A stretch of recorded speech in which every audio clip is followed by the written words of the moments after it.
ሰላም ጤና ይስጥልን ውድ የሪፖርተር ተከታታዮች፣ በዛሬው የእንግዳ ቆይታችን አንድ ከሚዲያ ጠፋ ያሉ እንግዳ ይዘን ቀርበናል።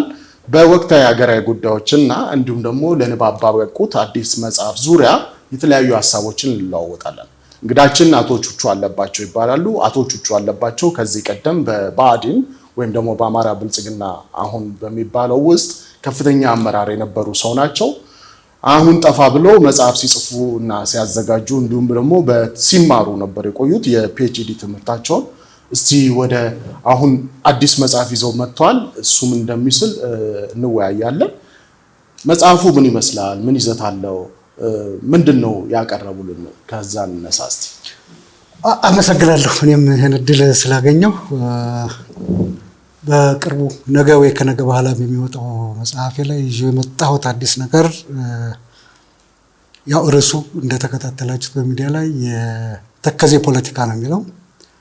የተከዜ ፖለቲካን ከጂኦፖለቲካ ከኃይል ከማንነትና ከኢትዮጵያ ብሔራዊ ደህንነት ጋር በማሰላሰል የተዘጋጀ መጽሐፍ ነው። የመጽሐፍ ልምድን፣ ንባብን፣ ቲዮሪን መሰረት አድርጎ የተጻፈና በተጨባጭ ሁኔታዎችን ሊገልጽ በሚችል መልኩ የተሰነደና የተዘጋጀ መጽሐፍ ነው። በዚህ ሂደት ውስጥ እንግዲህ አዳዲስ ሀሳቦች ተነስተዋል። እነሱም በሂደት እያየን እያነሳናቸው ምንቀጥል ይሆናል። ሃይድሮሎጂ ላይ ያተኮራል መሰለኝም እንደገባኝ ገረሱ። ዋነኛው ትኩረቱ እሱ አይደለም። የግድ ጂኦፖለቲካውን ስትነካ የሚነካ ፓርት ይኖረዋል። ግን ትልቁ ፎከሱ እሱ ጋር የሚያያዝ አይደለም። ግን በሂደትና በመንገድ ደግሞ ጂኦፖለቲካውን ስናነሳ የግድ የሆን ጉዳይም እያነሳህ የምንወያይባቸው ፖይንቶች ይኖሩታል። እስቲ ወደ እርስዎ ልምጣና ለምን ጠፉ? ምን አጠፋዎት? በዋናነት ትምህርት ላይ እንዳሉ አውቃለሁ። የፒኤችዲ ትምህርት እሱ ጊዜ የሚወስድ እንደሆነ ይገባኛል። ግን ከዛ ውጭ ምንድነው ያጠፋዎት ከሚዲያ? ፒኤችዲ ካለቀ እንግዲህ ወደ 3 ዓመት እየተጠጋው ነው። እዛ በፊት ነው አክቲቭ የነበርኩት እንዳልከው። ያ ወቅት እንግዲህ የግድ አክቲቭ እንድትሆን የሚያደርግበት ጊዜ ነበር። ትንሽ የአማራ ፖለቲካ የሞቀበት መልክ መያዝ ያለበት አብዮት የሚመስል ነገር ነው የነበረው እና በዛ ውስጥ አክቲቭሊ መሳተፍ ከኔ የሚጠበቅ ነበር። በወቅቱ ያን አድርጌያለሁ። ትምህርት ከጨረስኩ በኋላ ከፍተኛ ትምህርት ተቋም ላይ የተመደብኩት። እዛ ስትገባ ማስተማሩ፣ መመራመሩ በተለይ ምርምር ላይ ስለሆነ ትልቁ ስራዬ የሚወስደው ጊዜ አለ። ጊዜ አይሰጥህም። ከዛም በላይ ደግሞ መጽሐፍ እንዳለብኝ አስቤ ስለነበር በተለይ ደግሞ የተከዜን ፖለቲካ ለመጻፍ ደግሞ ብድግ ብለህ የምትጽፈው ነገር አይደለም። ብዙ ጉዳዮች ማየት ማሰላሰል ይጠይቃል።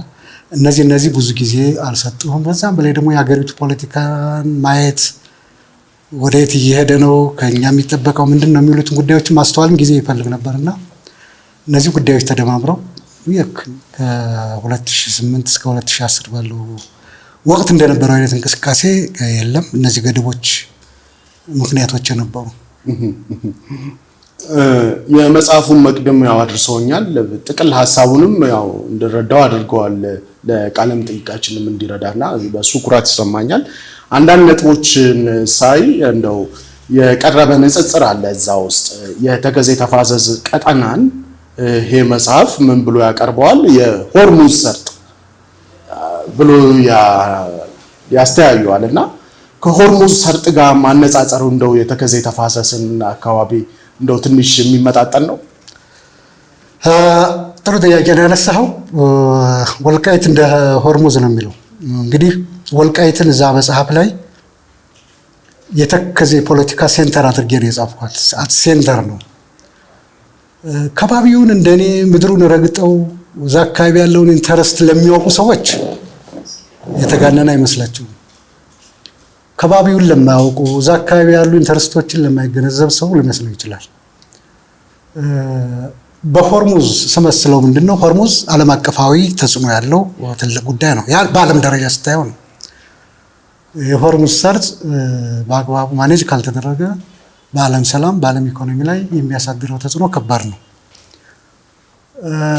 የተከዜ ፖለቲካ ሴንተሩ የሆነው የወልቃይት ጉዳይ ደግሞ በሚገባ ካልተገራና ካልተያዘ ለሰሜን ኢትዮጵያ ማነቆ ነው። ግልጽ መሆን ያለበት ምንድነው? ሰው ሊገነዘበው የሚገባ በተከዜ ፖለቲካ ውስጥ የወልቃይትን ሴንተር አመተን እንደ ሴንተር ወስደን አዝ ሆርሙዝ ስንሰይመው የመጀመሪያው ጉዳይ ለኢትዮጵያ ነው። ከኢትዮጵያም ለሰሜኑ ክፍል ነው። ግን ያስ ሆኖ ሌላ አማራጮች የሉም ወይ የሚል ነገር ሊነሳ ይችላል። ወልቃይትን የተቆጣጠረ ኃይል በትንሹ ከሁመራ እስከ ጉባ ያለውን መቆጣጠር ይችላል። በትንሹ ሉንታ ያለው ወራሪ ኃይል ከመጣ ማለት ነው። በዚህ አካባቢ የቲፒኤልኤፍ ኢንተረስት ይታወቃል። የቲፒኤልኤፍ ኢንተረስት ወልቃይትን አካባቢ ይዞ ቁጭ ማለት አይደለም። ኢንተረስቱን እናውቀዋለን። የሱዳን ኢንተረስት ምን እንደሆነ አብሬያቸው ሰርቼ ተወያይቼ አውቀዋለሁ። የግብፅ ኢንተረስት ምን እንደሆነ አውቀዋለሁ። እነዚህ አካላት ከሁመራ እስከ ጉባ ባለው ላይ ተመሳሳይ ኢንተረስት አላቸው።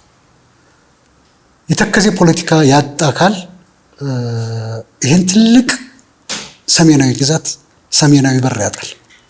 ከሁለት ወደቦች ጋር የምትገናኝበት ነው ኢትዮጵያ። መተማን መሰረት አድርገህ ከሱዳን ጋር የምትገናኝበት ነው። ሁመራን መሰረት አድርገህ ከሱዳንና ከምጽዋ ጋር የምትገናኝበት ነው። ስለዚህ ለኢትዮጵያ ጉረሮ ነው። ይህ አካባቢ የተከዜ ፖለቲካ ወይም ወልቃይትን ሴንተር አድርገን ስናነሳ አንዲት መንደር አይደለችም። እጅግ በጣም ውስብስብ እንዳልኩ ከሁመራ እስከ ጉባ ሊዘረጋ የሚችል ይሄ ደግሞ የሰሜን ኢትዮጵያን አጠቃላይ እድል የሚያንቅና የሚዘጋ ነው። ከዚህ አንጻር ተከዜ ፖለቲካ ሴንተር የሆነ የወልቃይት ቀጠና እንደ ሆርሙዝ ስንል ሁመራ ከተማ ብቻ ማለታችን አይደለም።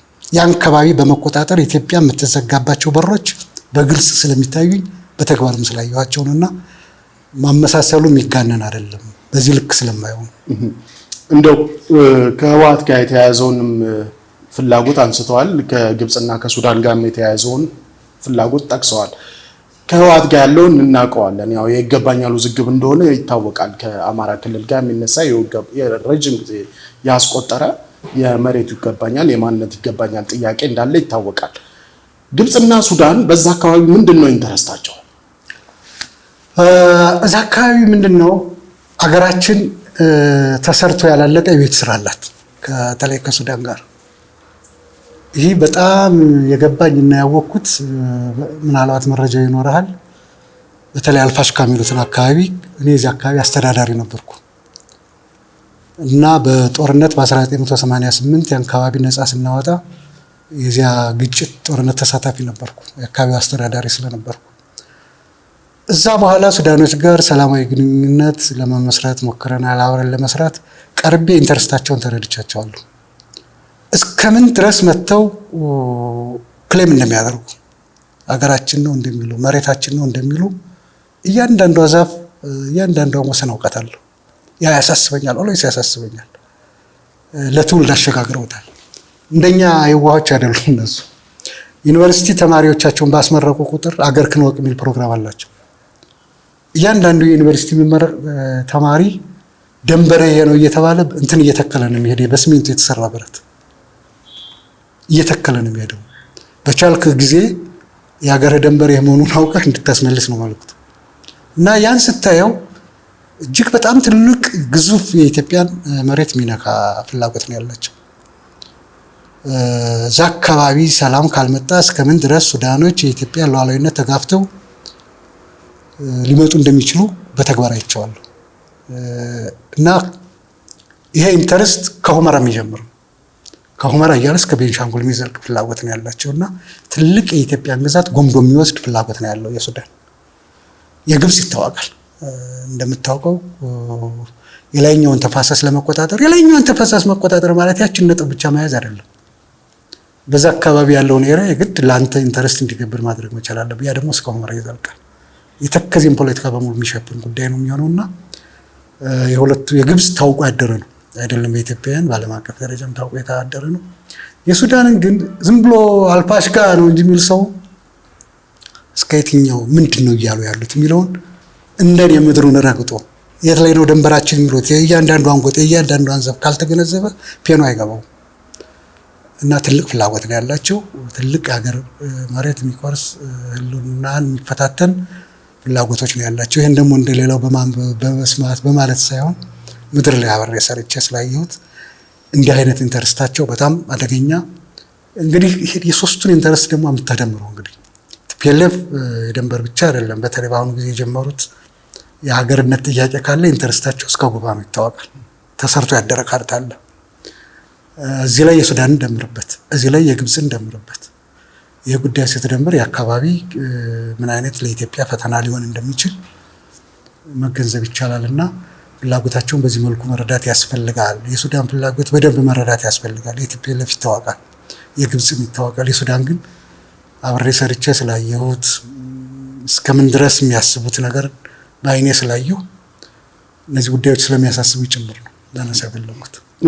አንዳንድ ይሄ ከመሬት ጋር ተያይዞ በተለይ ከኢትዮ ሱዳን ቦርደር ጋር ተያይዞ የሚነሱ በጣም አሳሳቢ ጉዳዮች ከዚህ ቀደም እናውቃቸዋሉ። የአልፋሽጋ መሬት ይባላል፣ የደለሎ መሬት ይባላል። ከዛም ወረድ ብለህ እዚህ መተማ አካባቢ የሚነሳ አለ እና ምንድነው እሱ ጋር እስቲ ክሊር ፒክቸር ይስጡን እስቲ። የት ጋ ነው ስተቱ የተሰራው? የት ጋ ነው የድንበለው ማካለሉ ውዝግብ የተፈጠረው?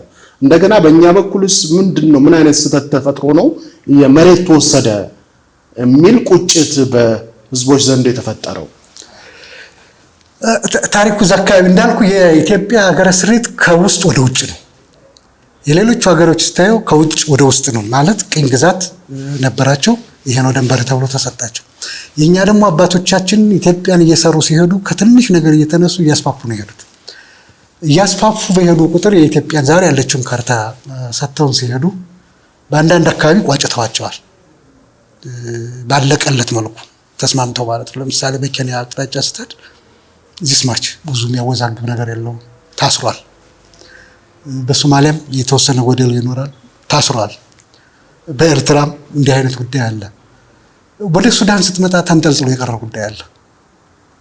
በወቅቱ እንግዲህ ንጉስ አፄ ምኒልክ በነበሩበት ጊዜ የተሰራ ጅምር ነው ያለ። እሳቸው በወቅቱ ያልቋጩት ነገር አለ። ያልቋጩበት ምክንያት ደግሞ በእንግሊዞች ነው የተሰራው ድንበሩ።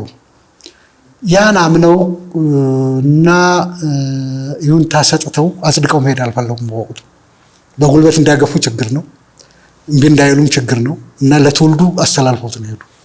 ያልተቋጨ ነገር አለ። ያኔ ደግሞ እንግሊዞች የነበራቸውን የቴክኖሎጂ የበላይነት ወስደው በሁሉም ነገር ያላቸውን ብልጫ ወስደው ትንሽ የኢትዮጵያ ሉዓላዊነት የሚገፋ ካርታ ነው ሰርተው የነበረው። ያለ መቀበል ደግሞ የወቅቱ የኢትዮጵያ መሪ አልፈቀዱም። ስለዚህ ያኔ ቋጭቶ ከመሄድ ይልቅ አቅም ያለው ትውልድ ሲመጣ ይፍተው ብለው አንጠልጥሎት ነው የሄዱት። ያ እየተሻገረ መጥቶ ንጉስ ኃይለ ሥላሴ ላይ ደረሰ። ባይዘው በዚህ አካባቢ ንጉሱ ያው ሰው ካለፈ እንትኑ አይታወቅም እንጂ ጥሩ ስራ ሰርተው ያለፉት ነገር አለ። አትሊስት ሁመራ አካባቢ የነበረውን የሱዳኖች ጥያቄ አርግበውት መልሰውት ነው የሄዱ። የህግ መልካስ ይዘውት ነው የሄዱ። ማስታወሻ ልውውጥ የሚባል ነበር ከሱዳን መንግስት ጋር የተፈራረሙት የተላላኩት። ያ ብዙ መሬት አስተካክሏል። ያው ነው ግን አልተቋጨም። ምንድነው የተቋጨተው? የሄዱ ንጉሱ የመጨረሻ ልባት እስክንሰጠው ድረስ የሱዳን ገበሬም የያዘውን እያረሰ ይቆይ፣ የኢትዮጵያ ገበሬም የያዘውን እያረሰ ይቆይ ነው። ይሄ ለኢትዮጵያ ያን አውቆ የሚያስቀጥል ጠፋ እንጂ ጥሩ ነገር ነበረ ሰርተው የሄዱት። አጋጣሚ ሆኖ ብዙ ይሄ ክሌም ያለበት ቦታ በኢትዮጵያ ገበሬዎች ነበር የነበረው። የተቋጨ አይደለም እንዳልኩህ፣ ግን በዛ የማስታወሻ ልውውጥ መሰረት ሱዳን አለኝ የሚለው አብዛኛው ቦታ በታሪክ የኢትዮጵያ ገበሬዎች ነው ሰፍረውበት የተገኘው። ያም ግን ዝም ብሎ የጊዮን ላይን የሚባል ስላለ ጊዮን መስመር የእንግሊዙ ጄኔራል ሻለቃ ያሰመረው መስመር እዛ ውስጥ ነው የኢትዮጵያ ገበሬዎች አሉ። አክቹዋሊ ማለት ነው መስመሩ እዚህ ይላል፣ ግን መሬቱ ላይ ያለው የኢትዮጵያ ገበሬዎች ናቸው። ያን ወደ መጨረሻ ቋጫት ላይ ሳይደረስ ንጉሱም አለሁ በዚያ ሁኔታ እንዳለ እንደምታውቁ ደርግ መጣ። አሁን ያኔ ችግር መፈጠር ጀመረ። የደርግ መንግስት አለመረጋጋት ለሱዳኖች በር ከፈተ። በዛ የ17 ዓመት ጦርነት ውስጥ ኤፌክቲቭ ኮንትሮል አልነበረውም ደርግ እና ሰላም ጠፋ። በዛ አካባቢ ኢዲዩ ይንቀሳቀሳል፣ እንደምታውቁ ኢህአፓ ይንቀሳቀሳል፣ በኋላኛ ኢህዴኖችን እንቀሳቀሳለን፣ ኢህአዴግ ይንቀሳቀሳል፣ ህወሓት ይገባል። ሞር ለሱዳን የተመቸ ሁኔታ ተፈጠረ። ያኔ ሱዳኖች አለን የሚሉት የኛን ገበሬ እያፈናቀሉ የደርግ ጸጥታ ኃይልም ከባቢውን ሲለቅ በቃ እንደ ይዞት አይነት ማድረግ ጀመሩ።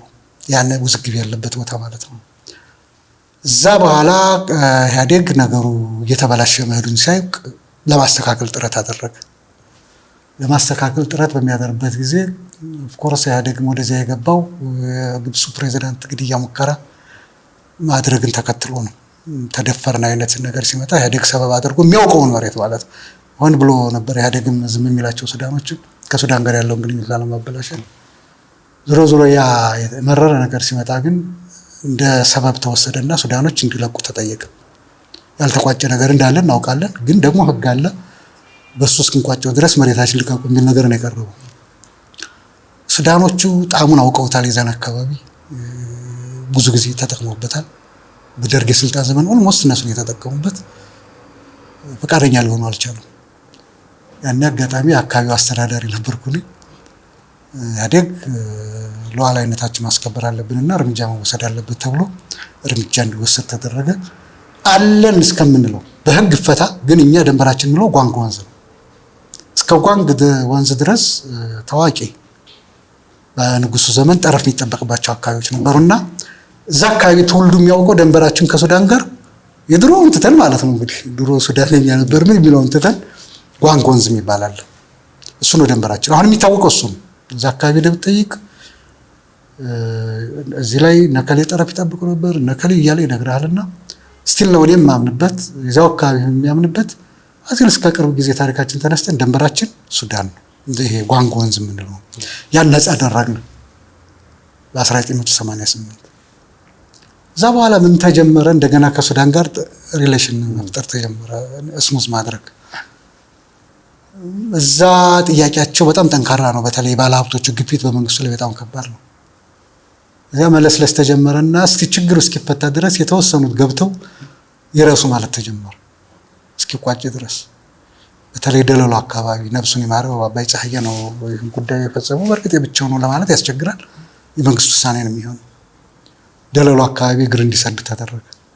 እዚች ጋር እንደው እነሱም መጥተው በሄሊኮፕተር መጥተው ነው የሚባለውና አቶ አባይ ፀሐዬ እና ሌሎችም ከፍተኛ የኢህአዴግ አመራሮች ልቀቁላቸው ነው የተባለው አይደል? አዎ ምንድነው እንዳልኩህ የመጀመሪያ ጠርገን አስወጥተናል። ደንበራችን ሙሉ ሴኩሪቲ አድርገናል። እዚያ በኋላ ሪሌሽኑ ይሻሻል የሚል ነገር መጣ። ደግሞ ከኤርትራ ጋር እንትን ሲጀመር ደግሞ በዚያ በር ለመዝጋት ተብሎ እና የሱዳኖቹ ጥያቄ እንግዲህ መሬታችን ነው። በዛም ወቅት በጣም ደልባው የነበሩ ሀብቶች ትልልቅ ባለ ሀብቶች አሉ። ባይዛው የሱዳን ጄኔራሎች እና ባለ ሀብት ተመሳሳይ ነው፣ አብረው ነው የሚሰሩት። ነገሩን ለማለብዘብ ሲባል በተለይ ደለሎ አካባቢ የሚባለው አካባቢ ላይ በጣም ትልቅና ሰፊ ለም መሬት ነው። የተወሰኑ ባለ ሀብቶች ለጊዜው ተብሎ ነው እስኪቋጭ ነገሩ ይግቡና ይረሱ ተባለ። ቦታውን መጥተው ያስረከቡት እንደተባለው በሄሊኮፕተር ነው የመጡት። በወቅቱ አቶ አባይ ፀሐዬ ነው። እርሱ እዛ ነበሩ አይደል? እሱ ያኔ አሁን ወደ መተማ ሄዷል። አርማጭሆ ሰፊ ስለሆነ እኛ መሬቱን ቆርሰን ደለሎ የሚባለው በታሪክ አርማጭሆ መሬት ነው ባይዘው። አሁን በመተማ የሚታወቀው እኛ እዛ እያለን አስተዳዳሪ እያለን አርማጭሆ የሚባለው ከእንትን በላይ እየሰፋ ነው። ራሱ አንድ አውራጃ አንድ ክፍለ ሀገር የሚያክል ሀገር ነው። ዝም ብላ አንድ ወረዳ ይባላል እንጂ እና ለማኔጅመንት ሲያስቸግረን ያን ከባቢ ቆርጠን ወደ መተማ ልከነው ነበር ያኔ። እና ማኔጅመንቱ በቀጥታ በመተማ ሆኖ ነበር። በመተማ ስር ሆኖ ነው ያኔ የሄደው ደለሎ። ታሪኩ ግን ጠቅላላ ከአርማጭሆ ጋር የተያያዘ ነው መሬቱ። እዛ በኋላ ምንድነው የተከሰተው? ስር መስደድ ተጀመረ። እንደገና ሪቫይቭ ማድረግ ጀመሩ። እኛ እናባራለን፣ እንደገና ስብሰባ ይባላል። ቀስ በቀስ እያሉ ወንዝ እንትኑን መያዝ ጀመሩ። ዳርዳሮቹን ከላይ እስከታች ላይ የኛ መንግስት ድጋፍ አልነበረም። ተዋቸው አይነት ነገር ነው። ተዋቸው፣ ዝም በላቸው፣ ለሰላሙ ሲባል ለምን ሲባል ቀስ በቀስ እግር እየሰደዱ በኋላ እልባት እንስጠው ተብሎ በ2005 ትልቅ እንቅስቃሴ ተካሄደ። ኮሚሽን ምናምን ተቋቋመ። እዚያ በኋላ የመጨረሻ የሚሆን ነገር ተብሎ ችክ አልተሰራ እንዳልኩ አሁንም እነዚያ ገበሬ የሰፈረበት የሚለው ነው ገዡ። አሁን በጣም መሰረታዊ ስህተት የተሰራው እዚህ ላይ ነው። ተጠና ኦልሞስት በአብዛኛው 96 95 ይሄ አወዛጋቢ መሬት ነው ማለት ነው። እዛኛው መጽሐፌ ላይ አስቀምጬዋለሁ። የኢትዮጵያ ገበሬዎች ነው ሰፍረውበት የተገኙት አሁንም ማለት ነው። ግን እዛ አካባቢ ልቀቁ ተብሎ የኛ ገበሬዎች ተፈናቅለው ወደ ሱዳኖች ተላልፎ ተሰጠ። ይሄ በጣም ስህተት የተፈጸመበት አካር ነው የነበረው። በተለይ አርማጭሆ አካባቢ በዚህ በኩል የኛ ገበሬዎች ይዘው የተገኙት ግን ለቀው ወደ ሱዳን እንዲተላለፍ የተደረገበት ጉዳይ አለና እንደዚህ አሳሳቢ ጉዳዮች ያሉበት ዛሬም ድረስ ያልተቆጨ እዛ አካባቢ ገና ትልቅ የቤት ስራ ያለ መሆኑን ትንሽ ለማንሳት ፈልጌ ነው። በማንኛውም ሰዓት ሊፈነዳ የሚችል ቦምብ ልንለው እንችላለን። የተከዜ ድሬኔጅ ያለበትን ቀጠና ኦልሬዲ ፈንድቷል እኮ። ምን አይነት ስታተስ ኮ ነው ያለው አሁን ጉልበት ያለው ኃይል ነው የያዘው። ያው የኛ ገበሬዎች ተፈናቅለዋል። ቲፒኤልኤፍ በፈጠረው ምቹ ሁኔታ በ2013 መከላከያ ሰራዊታችንን ሲያጠቃ እዚህ አካባቢ የተወሰነ ኃይል ነበር ያን ጠረፍ የሚያስከብር ማለት ነው።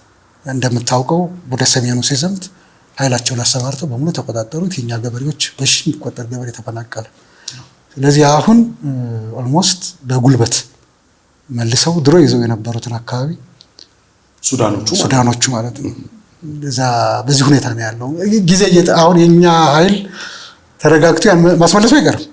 ስለዚህ ፈንድቷል። ያን ፍንዳታ የመመለስ ጥያቄ መኖር አይቀርም። ቀጣይ እንደው ይሄ የወልቃይት ቀጠና ወይም የተከዜ አካባቢ ይነሳል፣ ተደጋግሞ ይነሳል።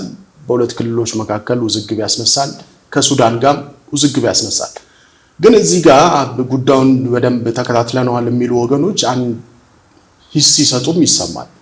ዞሮ ዞሮ ይሄ አካባቢ ተደጋግሞ የሚነሳው ለሰሊጥ ቅርምት ግፋቢልም ለወርቅ ቅርምት አለበለዚያም እዛ አካባቢ ላለ ይሄ ለሪሶርስ ሽሚያ እንጂ ሪሊ በተጨባጭ ያን አካባቢ ተገንዝቦ የኢትዮጵያ ነው ብሎ ሉዓላዊ መሬት ነው ብሎ እንደው ጀኒሊ የሚደረግ እንቅስቃሴ አይደለም ነው የሚባለውና እንዴት ነው የሚታዘቡት የዛን አካባቢ ጂኦፖለቲካ? አንድ መሰረታዊ ስህተት ያለ ይመስለኛል እዚህ ነጥብ ላይ በጣም መሰረታዊ ነገር ያነሳው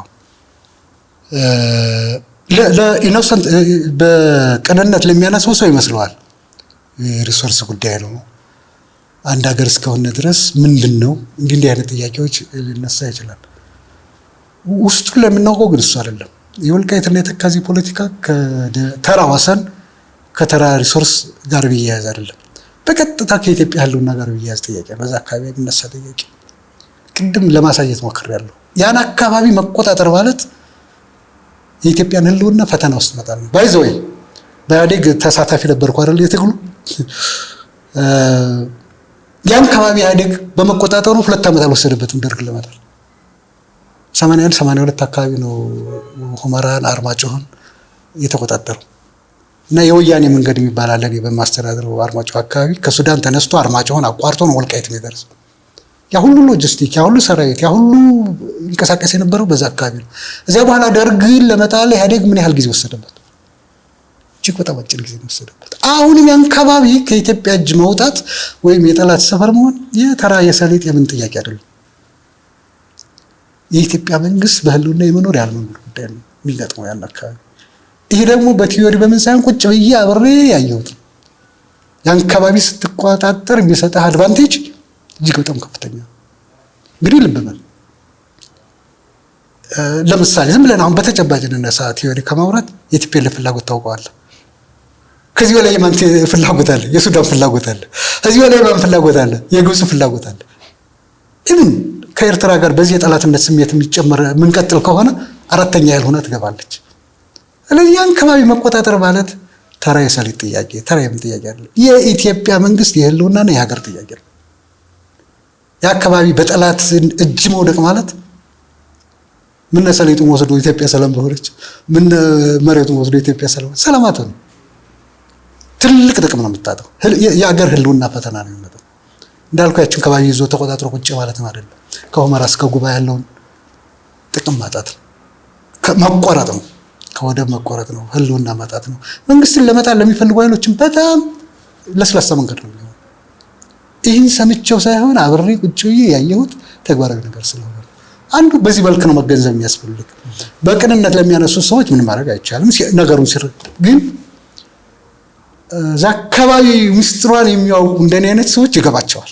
ወልቃይትን መቆጣጠር ማለት ከዚህ የተፋሰስን መቆጣጠር ማለት ምን ኮንሲኩዌንስ እንደሚያመጣ ጠንቅቀው ያውቁታል በተግባር ያለፉ ሰዎች። እና ተራ ነገር አድርጎ ማየት እሱ ስህተት ነው ለማያውቁ ሰዎች። ሆን ብለው ደግሞ እውነቱ እንዳይታይ የሚፈልጉ ኃይሎች ደግሞ አሉ። ሆን ተብሎ ነገሩ የተራ መሬት የተራ ወሰን ምናምን አድርገው እንዲታይ የሚፈልጉ ኃይሎች አሉ። እነሱን ምንም ልታደርጋቸው አትችልም። ቢኮዝ የሚሰሩት ሆን ብለው ስለሆነ ሆን ብለው በማሳነስ ነገሩን ነገር ማመቻቸት ስለሆነ ለቲፒኤልኤፍ እንዲመች፣ ለሱዳን እንዲመች፣ ለግብፅ እንዲመች ከማድረግ ውጭ እውነታው ሌላ ነው። ተከዜ ፖለቲካ መቆጣጠር፣ የተከዜ ተፋሰስ መቆጣጠር የኢትዮጵያ ህልውና ላይ መፍረድ ነው። ኢትዮጵያ የሰሜኑ ክፍል በር እንዲዘጋ መፍቀድ ነው። አንዱ ይሄ ነው። ሁለተኛው ነገር በአዲሱ መጽሐፍ ያነሳሁት ምንድነው የተከዜ ፖለቲካ በአራት ጉዳዮች መወሰን ያለበት። አንዱ ያልኩ አሁን ከጂኦፖለቲካው ጋር የሚያያዝ ነው። ጂኦፖለቲካ የያዝከው ኤሪያ ለውጭ ግንኙነት የሚሰጥህ አድቫንቴጅ እና የሚያስከትልብን ዲስአድቫንቴጅ የሚያጠና ሳይንስ ነው ጂኦፖለቲካ። ስለዚህ የተከዜ ፖለቲካ መቆጣጠር ከውጭ ዓለም ከኤርትራ፣ ከሱዳን፣ ከሌላው ሩቅ ሀገር ጋር ለመገናኘት እና ያለህን አድቫንቴጅ ባልኩ ልክ የሚሰጥ ነው። ካጣሁ ደግሞ ባልከው ልክ የሚነሳ እድል ነው ያለው። የሚሰጥህ ኃይል አለ። ያን አካባቢ መቆጣጠር በጣም የምታገኝበት ኃይል አለ። በመጽሐፌ ላይ 8 ኃይሎች አስቀምጫለሁ። ተከዜን መቆጣጠር ምን አይነት ፖለቲካዊ፣ ወታደራዊ፣ ኢኮኖሚያዊ፣ ተምሳሌታዊ አቅም ሊሰጥ እንደሚችል ኃይል ሊሰጥ እንደሚችል በትንትና አስቀምጫለሁ። ሪሶርሱን ቀላል አይደለም። እንዲህ ታሪክ አጋጣሚ ሆኖ ላንሳው። በታሪክ አንብበ ይሆናል የምስራቅ አፍሪካን የኢኮኖሚ ተሐድሶ እኮ ያነቃቃ የኢኮኖሚ እንቅስቃሴ ተካሂዷል ሁመራ ውስጥ። በታሪክ የምናውቃቸው በንጉሱ ዘመን በባሌ ሜካናይዜሽን የተጀመረው አብዛኛዎቹ የአፍሪካ ሀገሮች በቅኝ ግዛት ባሉበት ወቅት ኢትዮጵያ ውስጥ እንደ ሁመራና እንደ ባሌ፣ ኤርትራ ውስጥ ደግሞ ሰንአፍ አካባቢ ይባል ሜካናይዝድ እርሻ ተጀምሮ ነበር። አብዛኛዎቹ የአፍሪካ ሀገሮች በቅኝ ግዛት በነበሩበት ጊዜ በንጉስ ኃይለሥላሴ ዘመን ይሄን አካባቢ ታይቷል። እና የሁመራ ምርት እንቅስቃሴ አይደለም ለኢትዮጵያ ለምስራቅ አፍሪካ የተረፈ ምርት ነበር። ኢኮኖሚውን ቀለል ዝም ብለህ ተደርገህ የመንደር አይደለም። የኢትዮጵያን ኢኮኖሚ ሊያንቀሳቀስ የሚችል ኢኮኖሚ ነው አካባቢ ያለው። ዝም ብለህ አጣጥለህ የምታየው ተራ ነገርም አይደለም። ኢኮኖሚ አገራዊ ፋይዳ፣ የቀጠናዊ ፋይዳ ያለው የኢኮኖሚ እንቅስቃሴ የሚካሄድበት ነው። ሰው የሚያውቀው አሁን ሰሊጡን፣ ማሽላውን እንደዚህ ሊሆን ይችላል። አይዞህ የወርቅ ክምችቱም ኃይለኛ ነው። ይሄን እንዴት አወቅኩ መሰለህ? ጅማ ዩኒቨርሲቲ ስማር አንድ በጣም ወዳጅ ጓደኛ ነበር። ገናናው ወረድ ነው። በታሪክ ተሰሙ የሆነ የአርማጭሆ የጠገዴ ልጅ ነው እና ጠገዴን ጎርደው ወስደውታል። ታውቀው ይሆናል። ጠገዴ የሚባለውን ወረዳ ከፍለው ግማሹ ወደዛ ነው የወሰዱት እና ወደ አማራ ክልል ከቀረው ግማሹ የሱ ወደ ትግራይ ሄዷል፣ ግማሹ ወደ አማራ መጥቷል። እና የሱ መሬት የሱ ትውልድ ማለት ነው። የቢትወደድ አዳነ ምናምን ባል ሰምተው ይሆናል። በዛ አካባቢ ታዋቂ ሰው ናቸው። የዛ ቤተሰብ ነው እና እሱን ሎቢ ያደርጉት ነበር ሁልጊዜ የዚያን አካባቢ ህዝብ ይዞ በሙሉ ጠቅሎ ወደ ትግራይ እንዲገባ እና እኔ ጅማ ስመላለስ ጅማ ዩኒቨርሲቲን ስማር እሱ ቤት ነበር ማርፈው፣ እሱ ጋር ነበር የምጫወተው። አንድ ቀን እፈልጋለሁ ይለኝና ቢሮ አለው ካዛንቺስ አካባቢ አምቻ አካባቢና ዛሬ እንዳትቀር ይለኛል። ምንድነው ዛሬ እንዳትቀር የሚለኝ? ከአንድ የትግራይ ባለሀብት ጋር ቀጠሮ ነበረው። ጓደኛ የሚል ማለት ገና ነው ባረው። ኦኬ ምንድነው ብዬ ሄድኩኝ እና ያለማጋር ጀንዲ ታውቃለህ አይደል? ጀንዲ የሚባል ከከብት ቆዳ የሚሰራ በዚያ ዮሐንስ የሚባል ይመስለኛል አንድ የትግራይ ጥረት ውስጥ የሚሰራ ነው፣ ማዕድን ውስጥ የሚሰራ እና መጣና ጀንዲ የሚያክል ካርታ ትልቅ ጠረጴዛ ላይ ዘረጉ። የሚሆነውን እንዳይት ነግሮኛል ገና ነው አስቀድሞ እና አካባቢዎቹን ይነግራቸዋል። ይቺ አካባቢ ያለ እዛ ካርታ ላይ ማርዘነብ የምትባለው ቦታ ላይ ደረሱ። ማርዘነብ የትኛዋ ናት አለው። ማርዘነብ ማለት ገና ነው በሪውን የሚያርሰው የእርሻው ቦታ ነው። ይቺ ናት ማርዘነብ አለው። እዚህ ላይ ከፍተኛ የወርቅ ክምችት አለ ነው እንግዲህ ብሎ አገኘ። ይቺን እንዳይ ነበር የፈለገው ያን ገና ነው። እና ምንድነው ኋላ ሰውየው ከሄደ በኋላ ስናወራ በሁመራ 100 ሜትር ሴንተር ውስጥ ሬዲየስ ምንለው አለ የወርቅ ክምችት አለ። እና ምን ለማለት ፈልጌ ነው እነሱ ይሄን ሁሉ ጠንቅቀው ያውቁታል። ጠንቅቀው ስለሚያውቁት ተራ የማሽላ ተራ የሰሪ ዝም ብሎ ቀላል ሪሶርስ አድርገው ለማውራት የሚወሰደው ነገርም ትክክል አይደለም። ከሪሶርስ አንፃር ከወሰድከው የመንደር የምናምን ሳይሆን አገርን ሊቀይር የሚችል የኢኮኖሚ እንቅስቃሴ ሪሶርስ አለ ውስጥ። ይሄ ባይል ላይ የምታየው ሰሊጥ ማሽላ ብቻ አይደለም፣ የተቀበረ ብዙ ማዕድን አለ። ግን እሱ አይደለም አሁን ዋናው ችግር። ማዕድኑ፣ ማሽላው፣ ሰሊጡ ኢትዮጵያ እስካለች ድረስ ኢትዮጵያ ነው ተበለጸግበት። አማራ ብቻውን አይበለጸግበትም፣ ትግሬ ብቻውን አይበለጸግበትም። የኔ ስጋት የዚህ አካባቢ በማሽላና በሰሊጥ በወርቅ የሚመዘን አይደለም። ያን አካባቢ የኢትዮጵያን ህልውና የኢትዮጵያን ሀገራዊ ደህንነት የሚወስን ነው፣ ከፍ ያለ ነው። አጀንዳው በዛ መልኩ መታየት አለበት እየመሰለ። እሺ ወይም ወልቃይት ምንለው ወይም ተከዜ ቀጠና ምንለው ከኦሜድላ በምን ይለየዋል? ከጉባስ በምን ይለየዋል? ከደቡብ ሱዳን ጋር በምንዋሰንበት እዚህ ከኩርሙክ በምን የተለየ ያደርገዋል? እዛ ጋር እኮ ኢለሚ ትራያንግል ተብሎ ከኬንያ ከደቡብ ሱዳን ጋር ምንወዛገብበት ሰፊ እንዶ ኦይል ነው፣ ኦይል አለበት ነው የሚባለው፣ ነዳጅ ክምችት አለበት ነው የሚባለው። እሱ ሁሉ ያለባቸው ኤሪያዎች አሉና በዚህ በኩልም እንደው ወሳኝ ስትራቴጂካዊ ጠቀሜታ አላቸው የሚባሉ መሬቶች አሉ፣ ክሌም የሚደረጉ መሬቶች። የባህር በርም ጥያቄ አለ። ከዚህ ሁሉ በምን ይለየዋል የወልቃይትን? ቅድም እንዳነሳሁልህ ቀጠናውን ታውቋለህ?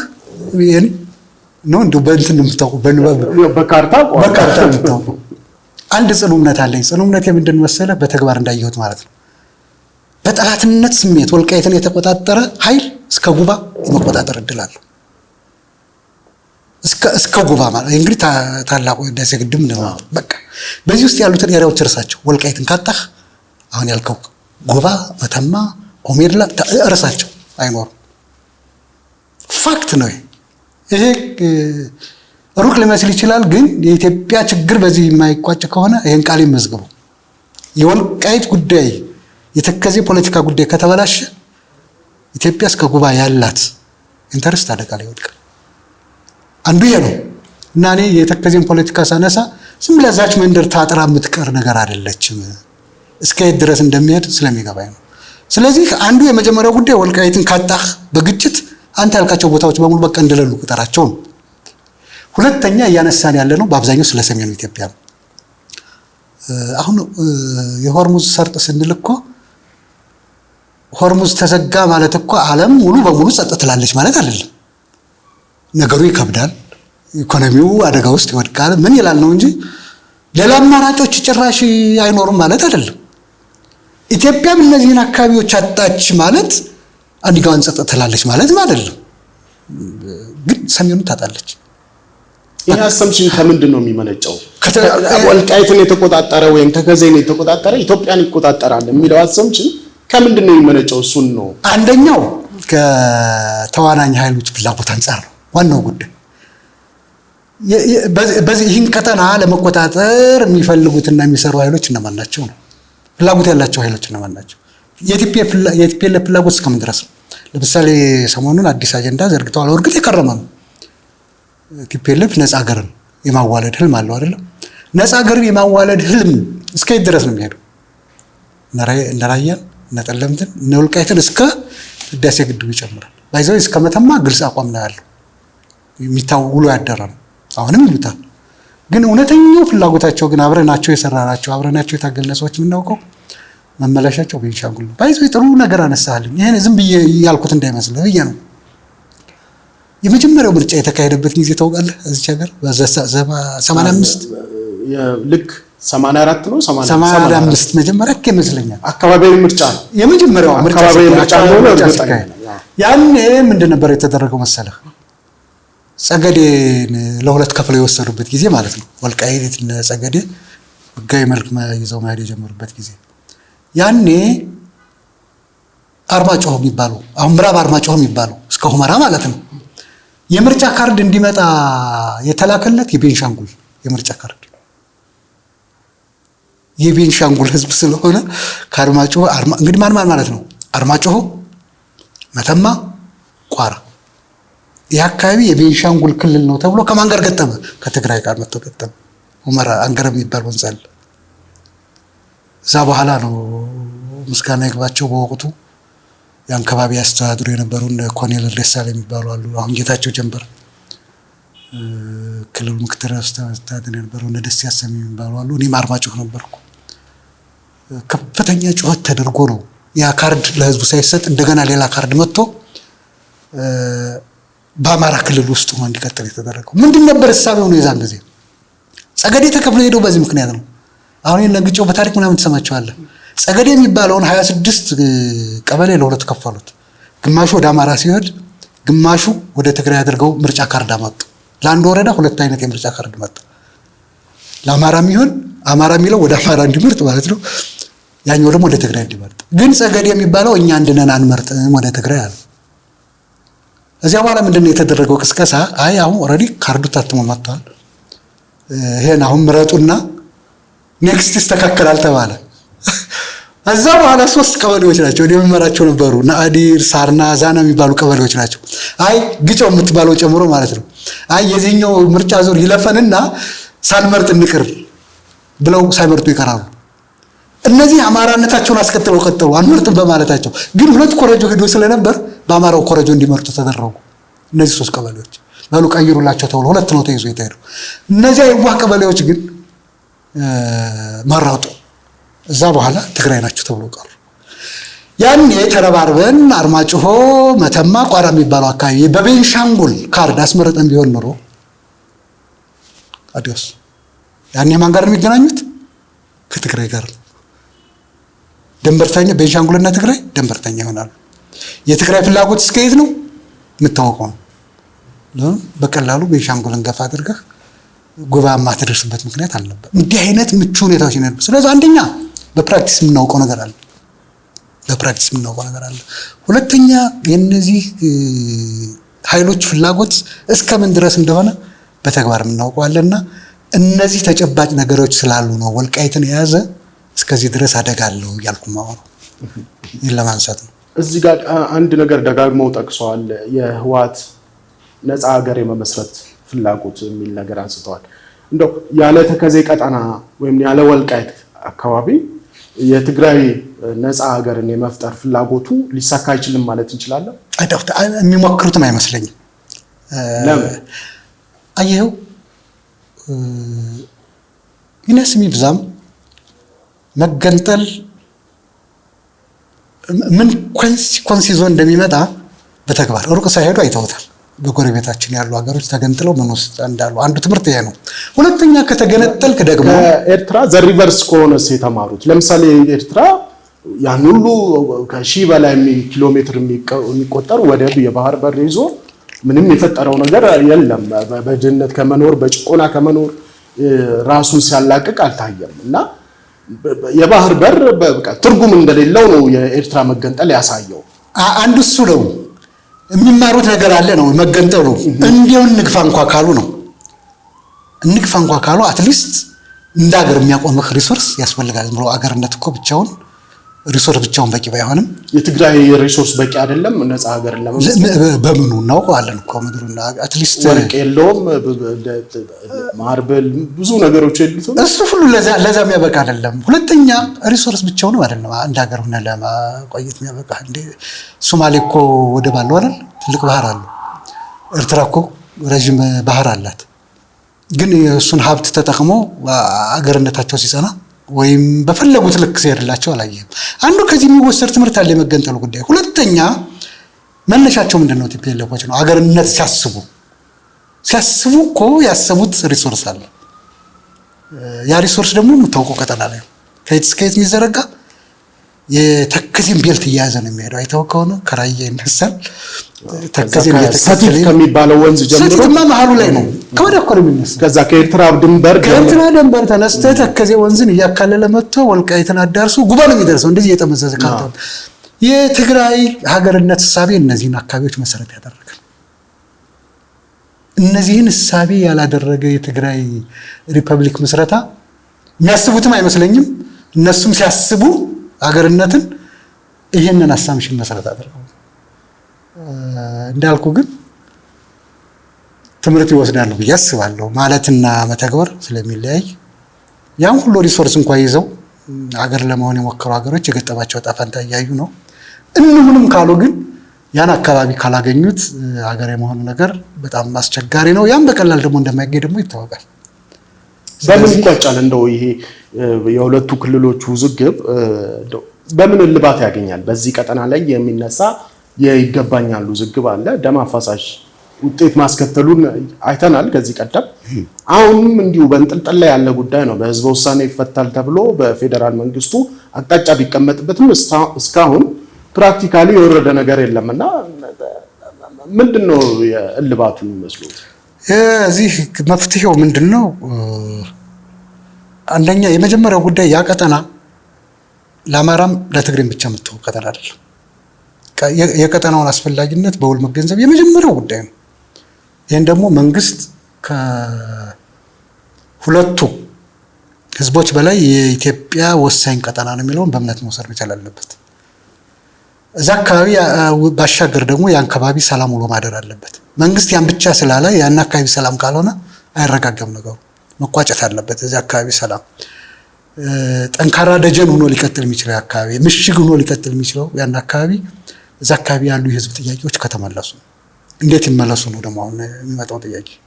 እንግዲህ የአካባቢ በታሪክ እንግዲህ አንዱ የኢትዮጵያዊነት መንፈስ እያየለ ሲሄድ አንዱ መፍትሄ ነው።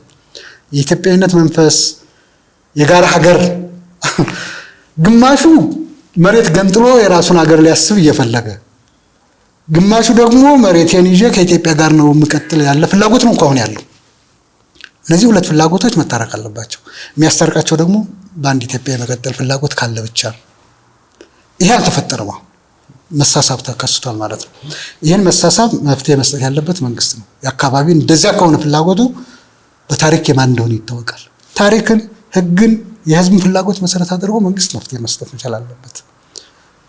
ከዛም በላይ ቀጠናው የኢትዮጵያ ነው። የኢትዮጵያ ዕዳ ነው ያን አካባቢ፣ የኢትዮጵያ ጸጋ ነው ያን አካባቢ። ለአንዱ ሰተህ ያንተ ጉዳይ ነው የምትለው ነገር አይደለም። እዛ አካባቢ ላይ ያለ ጉዳይ የኢትዮጵያ ጉዳይ ይወስናል። ስለዚህ እዛ አካባቢ ካሉ ደንበርተኛ ህዝቦች ባሻገር የኢትዮጵያን ተርስት ያለበት አካባቢ ያን አካባቢ በዚህ ልክ ያን አካባቢ ክብደት ሰጥቶ መከታተል ነው። ያም ሆኖ ደግሞ መንግስት ሰላም ማስፈን አለበት። እዛ አካባቢ ሰላም የሚሰፍነው ደግሞ የዚህ አካባቢ ህዝብ ጠንካራ ደጀን ቢሆን ካስፈለገ ደግሞ ጥያቄዎችን በአግባብ መፍታት ያስፈልጋል። በኢትዮጵያዊነት መንፈስ፣ በኢትዮጵያዊነት ማዕቀፍ፣ በጋራ ተጠቃሚነት የተመሰረተ ታሪክን፣ ህግን፣ የደረሱ በደሎችን ግምት ውስጥ አስገብቶ መፍትሄ መስጠት ከመንግስት የሚጠበቅ ጉዳይ ይሆናል። ትልቁ ጉዳይ የኢትዮጵያዊነት መንፈስ ካለ ይፈታል። አሁን ያለው ያን አካባቢ ቦጭቄ የራሴን ሀገር ልመስረት የሚል ግን ችግሩ ሊያወሳስበው ካልሆነ በስተቀር መፍትሄ ሊሆን አይችልም። እዛ መልኩ ማየት ያስፈልጋል። እዚህ ጋር አንድ ጥያቄ እናንሳ። እንደው ለኦሮሞ ወልቃይት ምኑ ነው? ለወላይታውስ ወልቃይት ምኑ ነው? እንደው እሱ ሌት አሉ ሌሎች ህዝቦችን ትተን ለአማራስ እንደው ወልቃይት ምኑ ነው? ለሌላው አማራ እዛ ወልቃይት አካባቢ ከሚኖረው አማራ ውጭ ለምሳሌ አማራ የህልውና ስጋት አለብኝ ብሎ እየተዋጋ ነው። ይህንን ያው ነፍጥ ያነገቡ የአማራ ኃይሎች ደጋግመው ሲያነሱት ይታያልና የወልቃይት አካባቢ ለሸዋ ምኑም አይደለም፣ ለጎጃሙ ምኑም አይደለም፣ ለወሎ ምኑም አይደለም ሲባል ስለምንሰማ እንደው ይሄን እንደ ይሄ የሁሉም ነው ወልቃይት አካባቢ ተከዜ አካባቢ የሁሉም ነው የሀገር ሉዓላዊነት ጉዳይ ነው የሚለውን ሐሳብ ማስረጽ እንዴት ይቻላል? በዚህ ሁኔታ ውስጥ አንዳንድ የዋሆች ወይም ተንኮለኞች የሚያነሱ ጥያቄ ነው። የወልቃይት ጉዳይ ለኦሮሞ ፖለቲካ፣ ለጉራጌ ፖለቲካ፣ ለኢትዮጵያን ብሎ ለሚያስብ ሁሉ የወልቃይት ፖለቲካ ያገባዋል። ኢትዮጵያን እስከፈለገ ድረስ ማለት ነው። ያን አካባቢ የኢትዮጵያን ዕጣ ፈንታ የሚወስን ነው። ይሄ በእንትን ሳይሆን በተግባር አይቼዋለሁ እያልኩ ነው። ስለሆነም የኢትዮጵያን መኖር የኢትዮጵያ ጉዳይ የኔ ጉዳይ ነው ብሎ ያሰበ ኃይል ሁሉ የፖለቲካ ኃይል ወልቃይት ላይ ዳይሬክት ላይሆን ይችላል። እንደ እርሻውን አርሶ ምን ብሎ ላይሆን ይችላል። በዛም ባይዞ የሚደርሰው ነገር አለ። እዚያ አካባቢ የሚደርስ ኢኮኖሚ ሰሊጥ ላይ እዚያ የሚመረት ሰሊጥ መቼም የጎንደር ሰው አይደለም የሚወስደው አይደል?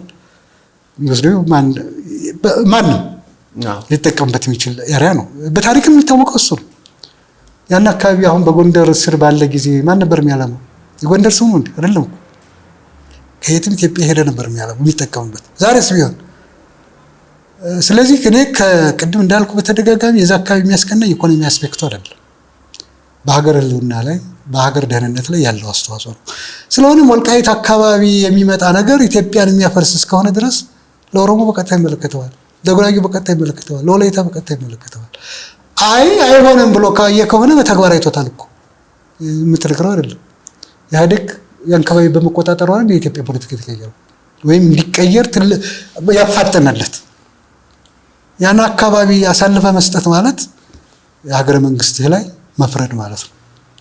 ሀገረ መንግስቱ ደግሞ የኦሮሞ፣ የአማራ፣ የትግሬ የምን ብቻ የሁላችን ነውና ትርጉሙ ለሁሉም ተጽዕኖ ያለው ነው። በዚህ ልክ መገንዘብ ያስፈልጋል። አንዳንዶቹ አቅለው የሚያወሩት ስልታዊ በሆነ መልኩ ድጋፍ መስጠት ነው።